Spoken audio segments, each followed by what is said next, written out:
بسم اللہ الرحمن الرحیم۔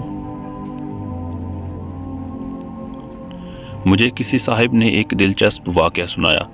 وہ ترکی کے راستے یونان جانا چاہتے تھے۔ ایجنٹ انہیں ترکی لے گیا۔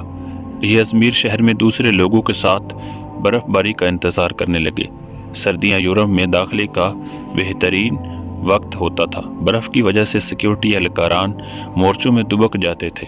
بارڈر پر کشت رک جاتا تھا۔ ایجنٹ لوگوں کو کشتیوں میں سوار کرتے تھے اور انہیں یونان کے کسی ساحل پر اتار دیتے تھے۔ یہ ایجنٹوں کی عام پریکٹس تھی۔ اس صاحب نے بتایا، ہم ترکی میں ایجنٹ کے ڈیرے پر پڑے تھے۔ ہمارے ساتھ گجرانوالہ کا ایک گندا سا لڑکا تھا۔ وہ نہاتا بھی نہیں تھا اور دانت بھی صاف نہیں کرتا تھا۔ اس سے خوفناک بو آتی تھی۔ تمام لوگ اس سے پرہیز کرتے تھے۔ ہم لوگ دسمبر میں کشتی میں سوار ہوئے۔ ہم میں سے کوئی شخص اس لڑکے کو ساتھ نہیں لے جانا چاہتا تھا۔ ہم نے اسے روکنے کی کوشش کی لیکن وہ رونا شروع ہو گیا۔ ایجنٹ کے پاس وقت کم تھا، چنانچہ اس نے ٹھڈا مار کر کشتی میں پھینک دیا۔ کشتی جب یونان کے حدود میں داخل ہوئی تو کوسٹ گارڈ ایکٹیو تھے۔ یونان کو شاید ہماری کشتی کی مخبری ہو گئی تھی۔ ایجنٹ نے مختلف راستوں سے یونان میں داخل ہونے کی کوشش کی مگر ہر راستے پر کوسٹ گارڈ تھے۔ اس دوران اس لڑکے کی طبیعت خراب ہو گئی۔ وہ الٹیاں کرنے لگا۔ ہم نے ایجنٹ سے احتجاج شروع کر دیا۔ ایجنٹ ٹینشن میں تھا، اسے غصہ آ گیا۔ اس نے 2 لڑکوں کی مدد لی اور اس گندے لڑکے کو اٹھا کر یخ ٹھنڈے پانی میں پھینک دیا۔ وہ بیچارہ ڈبکیاں کھانے لگا۔ ہم آگے نکل گئے۔ ہم ابھی آدھ کلومیٹر آگے گئے تھے کہ ہم پر فائرنگ شروع ہو گئی۔ ایجنٹ نے کشتی موڑنے کی کوشش کی۔ کشتی اپنا توازن برقرار نہ رکھ سکی اور وہ پانی میں الٹ گئی۔ ہم سب پانی میں ڈبکیاں کھانے لگے۔ میں نے خود کو سردی، پانی اور خوف کے حوالے کر دیا۔ جب میری آنکھ کھلی تو میں اسپتال میں تھا۔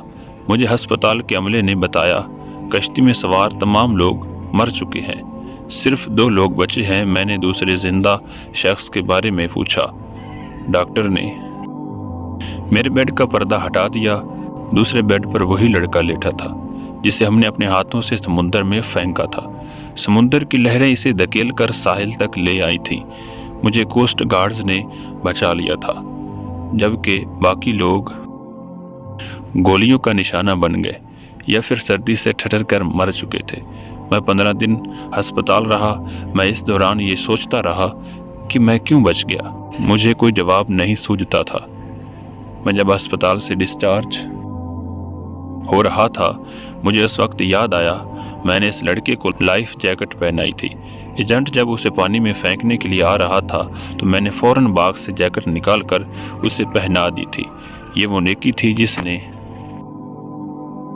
مجھے بچا لیا۔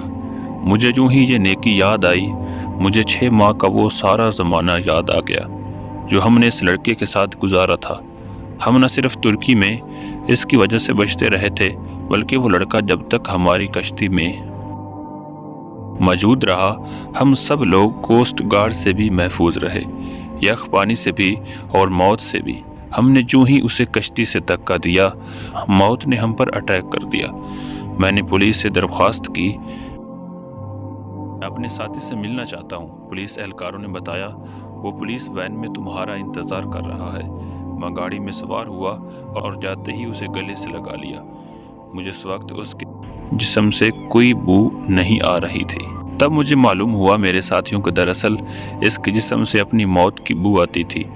یہ ان لوگوں کی موت تھی جو انہیں اس سے الگ کرنا چاہتی تھی، اور وہ جو ہی الگ ہوئے سب موت کی آغوش میں آ گئے۔ عورت 40 سال تک اپنی محبت چھپا سکتی ہے مگر 1 منٹ کے لیے اپنی نفرت نہیں چھپا سکتی۔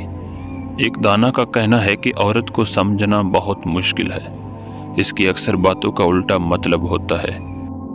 جب عورت کہے کہ میں ٹھیک ہوں تو سمجھو وہ ٹھیک نہیں ہے، کیونکہ عورت چاہتی ہے کہ جب میں کہوں کہ سب ٹھیک ہے تو کوئی ہو جو میری آنکھوں میں جھانکے اور کہے کہ سب ٹھیک نہیں ہے۔